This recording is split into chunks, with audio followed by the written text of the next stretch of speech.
Hello everyone. இந்த நாளிலும் இந்த நம்பிக்கையின் சத்தத்துக்கு உங்களை ஒரு பேச இயேசு கிறிஸ்துவ நாமத்தினாலே வரவேற்கிறேன். இந்த நாளிலும் நம்ம கர்த்தர் கொடுத்திருக்க வசனம் லூக்கா சுவிசேஷம் 19ஆம் அதிகாரம் 9ஆம் வசனம். அதுல ஒரு பகுதி, இயேசு அவரை நோக்கி, இன்றைக்கு உன்னுடைய வீட்டுக்கு ரட்சிப்பு வந்தது. இங்கிலீஷ்லயும் வாசிக்கிறேன். Jesus looked at him and said, today salvation has come to your house. இந்த வசனத்தோட பேக் ஸ்டோரி நம்ம பார்க்க போறோம். லூக்கா சுவிசேஷம் 19ஆம் அதிகாரம் 1ஆம் வசனத்திலிருந்து 10ஆம் வசனம் வரைக்கும் இருக்கு. இந்த சக்கேயுன்ற ஒரு மனுஷன் வாழ்ந்து கொண்டிருந்தான் எரிகோன்ற பட்டணத்துல. அவர் ஒரு சீஃப் டாக்ஸ் கலெக்டர் ஆபீசரா அந்த பட்டணத்துல இருந்திருக்காரு. சோ மக்கள் கிட்ட இருந்து வரியை வசூலிக்கிறது அவருடைய வேலை. சோ ஒரு கவர்மெண்ட் ஜாப் மாதிரி வச்சுக்கோங்களேன், ஒரு சீஃப் ஆபீசர். சோ இவரு போய் மக்கள் கிட்ட டாக்ஸ் கலெக்ட் பண்ணும்போது எக்ஸ்ட்ரா பணம் ஏமாத்தியோ மிரட்டியோ மக்கள் கிட்ட இருந்து வாங்கிடுறாரு. நிறைய காசு நிறைய மக்கள் கிட்ட இருந்து ஏமாத்தி வாங்கிடுறாரு. சோ இதனால அந்த ஊர்ல இருக்க யாருக்கும் இவர் கண்டாலே பிடிக்காது. சார் என்ன பண்ணிடுறாரு, போய் ஏமாத்தி பணம் வாங்கிட்டு வந்துடுறாரு. ஆனா அந்த மக்களால ஒன்னும் பண்ண முடியல. ஏன்னா சார் ஒரு பெரிய ஆபீசர் அந்த ஊர்ல. சோ அந்த ஊருக்கு இயேசு சுவாமி வராரு. அந்த எரிகோன்ற பட்டணத்துக்கு இயேசு சுவாமி வராரு. சோ சாருக்கு இப்போ ஒரு ஆசை, இயேசு சுவாமி நம்ம எப்படின்னா பார்த்துக்கணும். யார் இந்த இயேசு சுவாமி? நம்ம இவ்வளவு காசு வச்சிருக்கோம், நம்ம இவ்வளவு பணக்காரனா இருக்கோம், நம்மளுக்கு இந்த பேரு புகழ்லாம் எதுவுமே இல்லை. ஆனா இந்த இயேசு சுவாமிக்கு பேரு புகழ்லாம் இருக்கு. யார் இந்த இயேசு சுவாமி அப்படின்னு பார்க்க சார் போறாரு. சார் போகும்போது இயேசு சுவாமி சுத்தி நிறைய கூட்டம் இருக்கு. ஏன்னா இயேசு சுவாமி அன்னைக்கு ஒரு செலிபிரிட்டியா இருந்தாரு. சோ இயேசு சுவாமி சுத்தி அநேக கூட்டம் இருக்கு. சாரால பார்க்க முடியல. ஏன்னா சார் கொஞ்சம் குள்ளம். சோ இவர் குள்ளமா இருக்கிறதுனால பார்க்க முடியல இயேசு சுவாமிய ஜன நெரிசல்ல. சார் என்ன பண்றாரு, இப்ப ஒரு பிளான் போடுறாரு. நம்ம இப்ப எப்படின்னா இவரை பார்த்தாகணும், நம்ம இப்ப இந்த மரத்து மேல ஏறிட்டு அவரை பார்த்துடலாம் அப்படின்னு சார் மரத்து மேல ஏறாரு ஆர்வமா.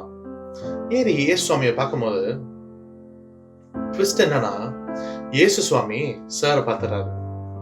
இயேசு சுவாமி சகேயுவை பார்த்தவனே நான் யோசிக்கிறேன், சகேயு பயந்துட்டு இருப்பான்னு நினைக்கிறேன். ஏன்னா யார் இந்த இயேசு சுவாமி அப்படின்ட்டு நம்ம பாக்குறது வேற, இயேசு சுவாமி நம்மளை பாக்குறது வேற. ஃபார் எக்ஸாம்பிள் உங்களுக்கு புரியுற மாதிரி சொல்லணும்னா, இப்ப இந்திய தேசத்துக்கு டொனால்ட் ட்ரம்ப் வராரு தமிழ்நாட்டுக்கு.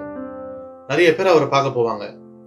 நம்மளும் கூட்டத்தோட கூட்டமா நம்ம பார்க்க போறோம். அவரை நம்ம பாக்குறது வேற. அந்த கான்வாயில அவர் போயிட்டு இருக்கும் போது கான்வாய்லாம் ஸ்டாப் பண்ணிட்டு, டொனால்ட் ட்ரம்ப் நம்மளை பார்த்தா எப்படி இருக்கும்? அப்பா வெயிட் பண்ணுங்கப்பா, எல்லாம் ஸ்டாப் பண்ணுங்க, எல்லாம் காட்ஸ்லாம் வெயிட் பண்ணுங்க, நான் இவரை பார்த்துட்டு வரேன் அப்படின்னா நம்மளுக்கு எப்படி இருக்கும்? நம்ம ஏற்கனவே ஒரு பதட்டமா இருப்போம் கூட்ட நெரிசல்ல. இப்ப கான்வாய்லாம் ஸ்டாப் பண்ணிட்டு அவர் நம்மளை பார்த்தா எப்படி இருக்கும் டொனால்ட் ட்ரம்ப்? யோசிச்சு பாருங்களேன். அன்னைக்கு இயேசு சுவாமி சகேயுவை பார்க்கும் போது சகேயுக்கு அப்படிதான் இருந்திருக்கும். நம்ம இவரை பார்க்கலாம் இருந்தா இவரு ஸ்டாப் பண்ணி நம்மளை பாக்குறாரு. இயேசு சுவாமி இப்ப என்ன சொல்றாரு, இறங்க சொல்றாரு. தம்பி மரத்தை விட்டு இறங்குங்க அப்படின்னு சொல்லும் போது இவருக்கு இன்னும் பயமாயிட்டு இருக்கும். யோசிச்சு பாருங்க, டொனால்ட் ட்ரம்ப் என் கார்ல வாங்க அப்படின்னா எப்படி இருக்கும்? சோ இயேசு சுவாமி சொல்றாரு, தம்பி நீங்க இறங்கி வாங்க, நான் இன்னைக்கு உங்க வீட்டுல தங்க போறேன். இவருக்கு இன்னும் ஒரு மாதிரி ஆயிட்டு இருக்கும். ஐயோ நம்ம என்னடா, நம்ம இவரை பார்க்கலான்னு வந்தா இவரு நம்மளை பார்த்தாரு, பார்த்தது மட்டும் இல்லாம நம்மளை இறங்க சொல்லி நம்ம வீட்டுக்கு தங்க வரான்றாரு அந்த மாதிரி ஒரு குழப்பத்தோட அன்னைக்கு சகேயு காணப்பட்டப்ப நான் யோசிக்கிறேன். அது மட்டும் இல்லாம சுத்தி இருந்தவங்க எல்லாம் முணுமுணுக்குறாங்க, இவரு வீட்லயே அப்ப இயேசு சுவாமி தங்க போறாரு, இவன் நம்ம கிட்ட ஏமாத்தி காசு போடணும்னாச்சே, இவன் வீட்டுல அப்ப இயேசு சுவாமி தங்க போறாரு. இவனுக்கு இன்னும் பயங்கரமா ஒரு மாதிரி ஆயிட்டு இருப்பான். ஏன்னா ஏற்கனவே இவனுக்கு ஒரு ஷாக், இயேசு சுவாமி நம்மளை பார்த்துட்டா நம்ம வீட்டுல தங்க வர போறான்ட்டு. இது மட்டும் இல்லாம இப்ப நிறைய பேர் கோல் வர மூட்டுறாங்க, நிறைய பேர் இப்ப பின்னாடி பேசுறாங்க. சோ இன்னும் இவருக்கு பாதிப்பு அதிகமா இருந்திருக்கும் நான் யோசிக்கிறேன். இவர் என்ன பண்றாரு, உடனே இன்ஸ்டன்டா ஒரு ரிப்பன்டன்ஸ் அவருடைய வாழ்க்கையில வருது. இயேசு சுவாமி அவரை சந்திச்சவனே அவர் வாழ்க்கையில ஒரு சால்வேஷன், ஒரு ரட்சிப்பு வருது. இவர் என்ன சொல்றாரு, இன்ஸ்டன்டா, இயேசு சுவாமி நான் யார் யார்கிட்டலாம் காசு வாங்கணும், யார் யாருக்கெல்லாம் நான் ஏமாத்தி காசு வாங்கணும், எல்லாருக்கும் 4 தனியா 4 டைம்ஸ் நான் அவங்களுக்கு ரீபே பண்ணிடுறேன். சோ சகேயு அவன் செஞ்ச பாவத்தை, அவன் செஞ்ச தப்ப அறிக்கை செஞ்சு அதை ரீபே பண்றேன்னு சொல்லும் போது இயேசு சுவாமி சொல்றாரு, இன்றைக்கு உன்னுடைய வீட்டுக்கு ரட்சிப்பு வந்துச்சு அப்படின்னு சொல்றாரு. ஆமாங்க, இன்னைக்கு எப்படி சகேயு வாழ்க்கையில ரட்சிப்பு வந்துச்சோ அது போல உங்க வாழ்க்கையில என் வாழ்க்கையில ரட்சிப்பு வரப்போகுது. நான் ரட்சிப்புன்னு சொல்லும் போது நீங்க யோசிக்கலாம், நான் ரட்சிக்கப்பட்டுட்டேனே, குடும்பம் ரட்சிக்கப்பட்டுச்சு நீங்க யோசிக்கலாம். நான் அந்த ரட்சிப்பு குறிச்சு பேசலாம். நான் பேசுற ரட்சிப்பு அழிவுல இருந்து ஒரு ரட்சிப்பு, தீங்குல இருந்து ஒரு ரட்சிப்பு, இழப்புல இருந்து ஒரு ரட்சிப்பு உங்களுக்கு அந்த நல்ல நாளையிலையும் நான் உங்களை உற்சாகப்படுத்த விரும்புகிறேன். நீங்க உங்க வாழ்க்கையில என்னெல்லாம் உங்க வாழ்க்கையில அழிவு வருதோ அதெல்லாம் உங்களை ஆண்டவர் ரட்சிக்க போகிறார். உங்க வாழ்க்கையில என்னெல்லாம் தீங்கு வருதோ அதுல இருந்து உங்களை ஆண்டவர் ரட்சிக்க போகிறார். உங்க வாழ்க்கையில நீங்க எதெல்லாம் இழந்தீங்களோ அதெல்லாம் உங்களுக்கு ஆண்டவர் திருப்பி ரீடு பண்ணி உங்களை ரட்சிக்க போகிறார். ஆமாங்க, இந்த நல்ல நாளிலும் நம்ம அவரை நோக்கி ஜெபிப்போமா?